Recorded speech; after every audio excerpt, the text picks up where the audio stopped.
You're ignoring the biggest investor in your life. And I can prove it with one sentence. Every 2 weeks, someone deposits thousands of dollars into your account, expecting nothing in return except your time. And you're treating them like an ATM instead of a venture capital firm that's actively trying to make you rich. I'm James, and I've spent the last decade watching people accidentally stumble into wealth while thinking they were just showing up to work. The math is so obvious it's almost insulting, yet most people miss it completely. They're sitting on top of a money-printing machine, complaining they can't get ahead. So let me show you something that will fundamentally change how you see that job you've been tolerating. Your employer isn't just paying you a salary, they're operating like a private equity firm with you as the portfolio company. And they're offering investment terms that would make any Silicon Valley founder weep with envy. But unlike those founders who actually read the term sheet, you're signing onboarding documents while thinking about where to eat lunch. Let's start with the most brazen example of free money you're probably leaving on the table: the 401k match. Your company says, we'll give you $1 for every dollar you contribute, up to 6% of your salary. That's a guaranteed 100% return the second the money hits your account. Find me a hedge fund manager who can promise that. You can't, because that person doesn't exist and would be arrested for lying if they tried. But here's what kills me. Roughly 1/3 of employees who have access to a 401k match don't contribute enough to get the full amount. They're literally saying no to a 100% ROI because they can't afford to invest right now. That's like turning down a vendor who wants to pay you double for your product because you're too busy trying to make money. The logic is completely backwards. Now, if you're sitting there thinking, well, I can barely pay my rent, how am I supposed to contribute 6%? I hear you. We'll address that. But first, you need to understand what you're actually doing when you skip the match. You're not just missing out on extra money. You're refusing a capital injection from an investor who's trying to fund your escape plan. Let me put it in business terms. Imagine you start a company. An investor approaches you and says, for every dollar of your own money you put into this business, I'll add $1 of mine. No equity required, no board seat, just free money. You'd sign that deal so fast the pen would catch fire. That's what the 401k match is, and you're ghosting the investor. But it gets better, or worse, depending on whether you've been paying attention. The health savings account might be the greatest legal tax loophole in the American financial system, and almost nobody uses it correctly. Money goes in pre-tax, it grows tax-free, and if you use it for medical expenses, it comes out tax-free. That's a triple tax advantage on a single account. Most people treat their HSA like a checking account for Band-Aids and copays. They're using a Ferrari to drive to the mailbox. The actual strategy: max out your HSA, never touch the money, pay medical expenses out of pocket. Let that account grow for 30 years. Then, in retirement, you've got a pile of tax-free money while everyone else is paying taxes on their traditional accounts. You just built a tax shelter using company benefits. And we haven't even talked about education reimbursement yet. A shocking number of companies will pay thousands of dollars per year for you to learn new skills, get certifications, or even finish degree programs. This isn't charity. They're investing in human capital because a more skilled employee generates more value. But here's the thing. Those skills are portable. You can take that company-funded education anywhere. That's a grant. In the startup world, founders bend over backwards trying to get grants because it's money you don't have to pay back and you don't give up equity for. Your employer is offering you grants, and you're not even filling out the application. Think about it. If your company offers $5,000 a year in education benefits and you don't use it, you just left $5,000 on the table. Do that for 5 years, and you missed out on $25,000 in free skill development. That's not a rounding error. That's a down payment on a house you didn't save.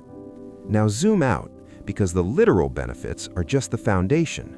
The real revelation is understanding what your salary actually purchases beyond just the money. Your paycheck isn't the end goal. Your paycheck is seed funding for you, Inc. Every successful at your current job, that's building a portable skill set that increases your market value everywhere. Same thing with professional networks. Your company probably sends people to conferences, industry events, training sessions. Go to all of them, not to be a good employee, but because you're building social capital. Every person you meet is a potential future client, partner, or employer. You're networking on company time with a company credit card. That's a grant-funded business development program. And now let's talk about time arbitrage, because this is delicious. Most salaried jobs have built-in inefficiency. Meetings that could be emails, bureaucratic processes, dead time between projects. The amateur watches Netflix during those gaps. The professional uses that time to build. You can research investment opportunities, take online courses, plan your side business, develop new skills. You're being paid to invest in yourself, and nobody's tracking it because you're still delivering on your actual responsibilities. I'm not advocating time theft, I'm advocating time optimization. If you can complete your job responsibilities in 35 hours, but you're paid for 40, those 5 hours are arbitrage opportunity. Deploy them strategically. But the deepest level of this whole framework is understanding what salary actually purchases beyond just the money. Your job buys you 3 things that are way more valuable than people realize: credibility, stability, and optionality. Credibility first.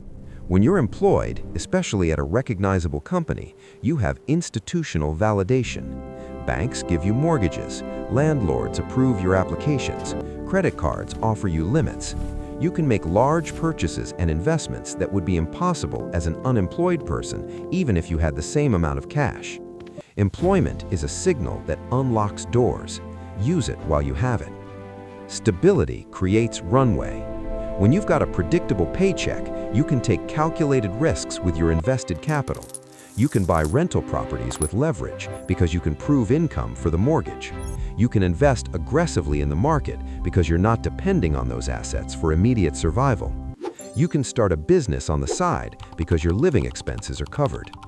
The salary isn't the wealth. The salary is the safety net that lets you build wealth without fear. And optionality might be the most underrated benefit of all. Every year you stay employed and keep investing, you're buying yourself choices. The choice to take a sabbatical, the choice to switch careers, the choice to go part-time, the choice to walk away from a toxic situation because your investments can cover your expenses. Most people think freedom comes from escaping the 9-to-5. That's backwards. Freedom comes from using the 9-to-5 to build enough assets that the 9-to-5 becomes optional. That's the entire game. So when people say they want to quit their job and be free, what they're really saying is they want optionality without having built the foundation for it. They want the exit before they've executed the strategy. That's not freedom, that's just unemployment with better marketing. The smart play is completely different. You stay in the game, you extract maximum value from every benefit, every match, every grant. You deploy your salary into income-producing assets. You build skills on company time. You leverage company resources to increase your market value. And you do all of this while maintaining the credibility and stability that makes aggressive wealth building possible. You're not working for them, they're working for you. They just don't know it yet. This is an abstract strategy. Let me show you what this looks like when you actually execute it.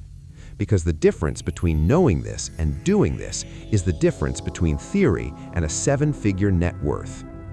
Year 1, you're making $65,000. You're maxing out that 401k match, stuffing the HSA, claiming the tuition reimbursement for a certification that makes you more valuable.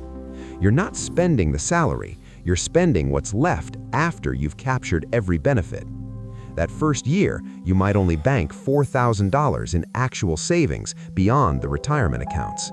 It feels small, feels insignificant, but you've actually moved $15,000 into tax-advantaged accounts and skill development. You're building infrastructure. Year 3, You got promoted because you used that certification. Now you're at $80,000. You kept your lifestyle basically flat. Yeah, maybe you upgraded your phone, bought a nicer mattress because sleep matters, but you didn't move to the luxury apartment. You didn't finance the Tesla. That discipline created a gap. Now you're saving $12,000 a year in taxable accounts on top of maxing retirement. You're not rich, but you're liquid, and liquidity is the raw material of opportunity. But here's the trap most people fall into at this stage. They let that extra income blend into their main checking account. Suddenly, they're eating out more, upgrading their car, buying things they don't need because they feel richer. You need to treat that raise like a completely separate entity. The moment it hits, transfer it. Don't let it touch your checking account. Don't let it mingle with your grocery money. The second you allow fusion, it evaporates. You're not depriving yourself. You're protecting future you from present you's terrible spending habits. Automation is the difference between people who build wealth and people who just talk about it. Year 5. You've been watching the real estate market in your area. A small condo hits the market during a downturn. It's undervalued because it needs cosmetic work. You've got $35,000 saved up.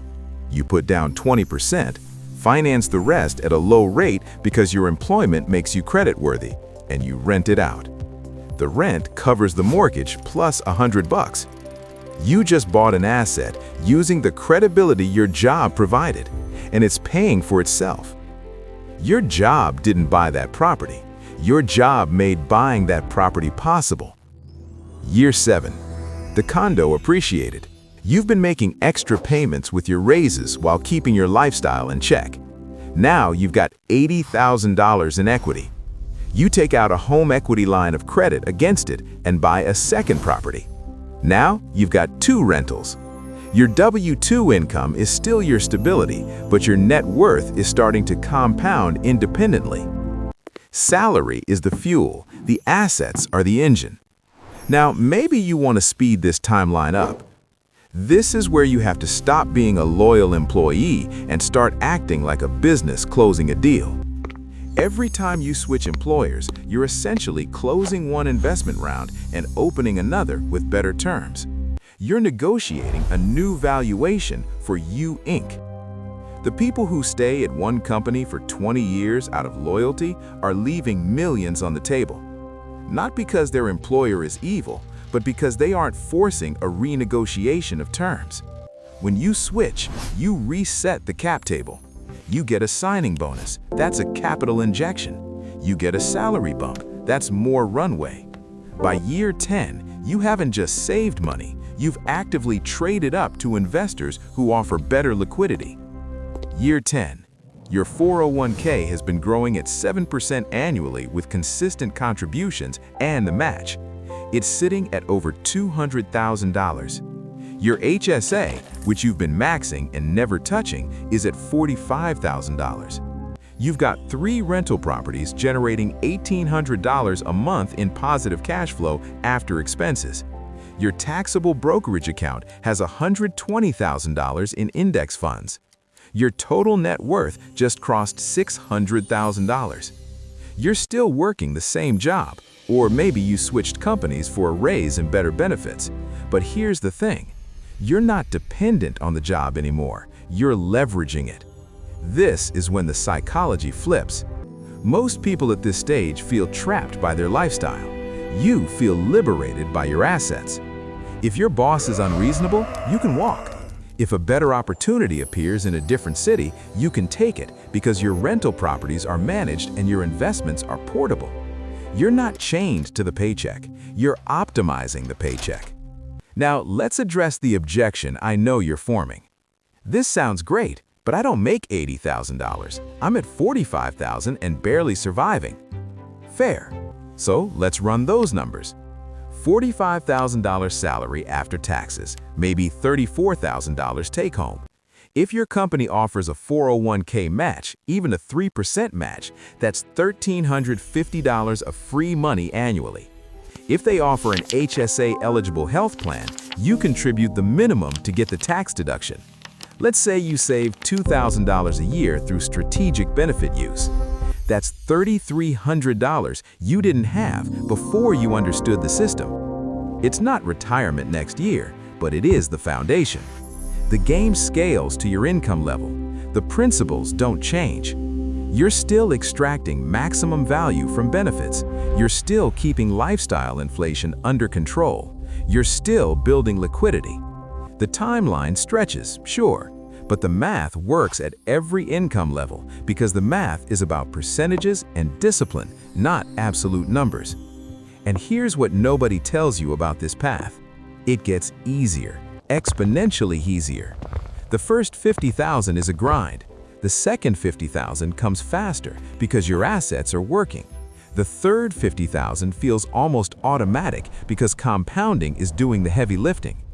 By the time you hit $500,000 in net worth, your investments are generating more annual growth than you're contributing. You've hit escape velocity.